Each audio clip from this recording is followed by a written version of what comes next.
So, Stephen, I know you've been to a few farmers markets, particularly Borough Market in London. What I find around the whole of the UK is that the farmers markets sort of become a central point for people to bring their food, for people to find food sort of in an area. Yeah. And what I've sort of done with the virtual farmers market is tried to bring sort of the best of the whole of the UK together, really, online. And I was just sort of wondering on your thoughts on that. Well, it's exactly what a market is. And if you go back 1,000, 2,000 years, local people were growing their own food more than they needed for their own family. It was their way of earning a living. They couldn't expect the public of other villages to come to their little farmstead. Right. So a particular community would grow up in which there would be a regular day on which the locals would come in and set up a stall, so all the public who wanted to buy things would know it was there. And those towns became known as market towns. Right. And the market town still exists, and the principle is exactly the same online as it was and has been throughout history, that people independently doing these remarkable things, making wonderful artisan food, need a central place in which to set up their stall, as it were, and buyers who are interested in real quality food that they can, know something about and enjoy and experiment with, and can connect them to places and their own country and their own sense of the sort of journey of food that they make in their life. They have a place to go as well. So it makes enormous sense. I think what you're doing is absolutely superb.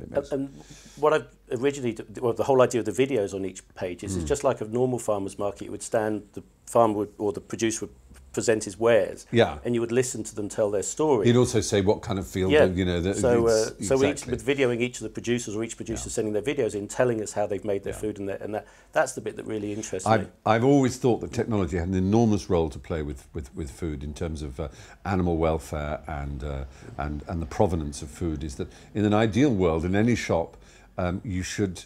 The things you want to buy should be behind a screen, and then as your hand moves towards the screen, it plays a little film of the life of the pig that you're about to take the bacon from, or the kind of countryside in which the rape grew, the oil that you're about to buy. All those things. There'll be a whole kind of connection. And you get that with your videos on the virtual farmers market site, is that you get a sense of the enthusiasm, the passion, the knowledge that these food producers have. And I think that's incredibly important. We don't do almost anything except breathe more than we eat. Yes. And it's an insult to our stomachs and to our history and to the farmers of our country that we don't pay more attention to it. And this is a great opportunity to do so. I mean, I certainly find that, that side of it, that people, I remember I worked on a farm years ago in Northampton. I was milking 450 cows actually for a year and a half.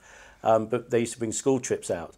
And you'd see the kids' faces when they suddenly realised that some of the sheep that we had on the farm were actually what their lamb dinner was. Yeah. But there was no connection between their lamb dinner and an animal. That taught me quite a long time ago that how disconnected some people are. Where do peas come from? With actually where things come from. People pick up some food and it's, okay, great, this is lovely mayonnaise, but, what's it comes from? What's the story? Yeah. What's the story behind the food? What was the thought of the person that created it? And it is very odd that we live in an age where famously cookery programmes and other such things have become more and more popular, and yet it doesn't seem to have increased our connection with the food itself. That's very true, and I've often said, a lot of the people talk about food, but nobody talks about where the food's come from or who created it. Yeah. So, and that's the bit that really fascinates me. I'm pleased. We've got a section on there called the Great Taste Awards, which... Again, I just think it's great that there is an organisation, Bob and John and Linda, that celebrate great food in the UK and put judging panels together to actually come up with great, with the winners, really, the winners of these. Again, that's traditionally goes all the way back to the village fete, in which you have the prize marrow and the prize leek and the prize rose and all these different things, because it is part of human nature to strive always to make the best that you can, and the only way you can sort of award yourself points for knowing you've done it is for others to do it. Others to say yours is actually really, really fine, and it spurs people on. And whether it's something like mayonnaise, which you may say is, well, all mayonnaise is oil and possibly a little mustard and egg yolks, and that's about it. Right. But it isn't. It's what kind of eggs and what kind of oil. This is cold-pressed rapeseed oil, I think, which does make a really good light mayonnaise, very, very nice.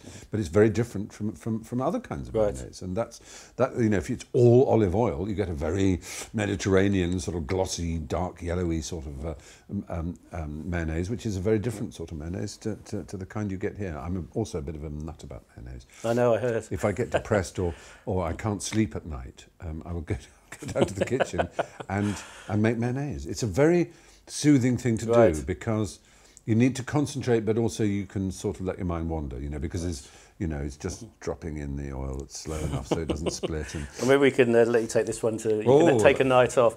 But just quickly on social networking, I mean, I use Facebook a lot. I mean, I just find Facebook, I know you're a big Twitter man, but the thing I love about Facebook is I can put my pictures up, I can give a little bit more detail each time. You know, restricted to 140 characters, as most people know me as a bit hard work. Yes, that would not work, would it? Oh, sorry, guys, I keep doing that, hard work for me. Yeah. But obviously, with the way that we're getting information out, I mean, social networking is becoming more and more important, really. It is. It absolutely is. And I think the great thing is it validates people who feel that they've been a voice in the wilderness, to know that there are others like them who think in the same way. And, you know, I don't suppose anybody in the artisan food movement ever thinks they're going to, you know, beat Tesco's at their game. Right. But it's understanding that the food market is so gigantic. It is so many billions and billions of pounds a month that even a tiny market share in which you express your passion for food and your kind of food will be a lot of money and will be a significant presence and will make a big difference. It'd make a big difference for the growers and the producers and for us, the lucky eaters. Exactly. And so I think the more the public awareness there is that this is available. And one of the big issues, as you say, I do like technology, is you know, this whole business of searching. If I put the word, you know, I don't know, if I put the word Stilton or something into a search engine, the chances are it'll be paid for. People forget this about Google. You know, people pay to have their site be the first to be returned when a particular search term is put into the field. And so if you need to say, look, I don't want to go straight to Waitrose or straight to Tesco or, you know, straight to some, you know, Ocado or some huge, you know, thing. I want to find out a small local, then using the virtual farmers market as a portal as much as anything else, because you don't just keep people to you, you also show them other sites they can go to. That's exactly, I mean, that's what I say.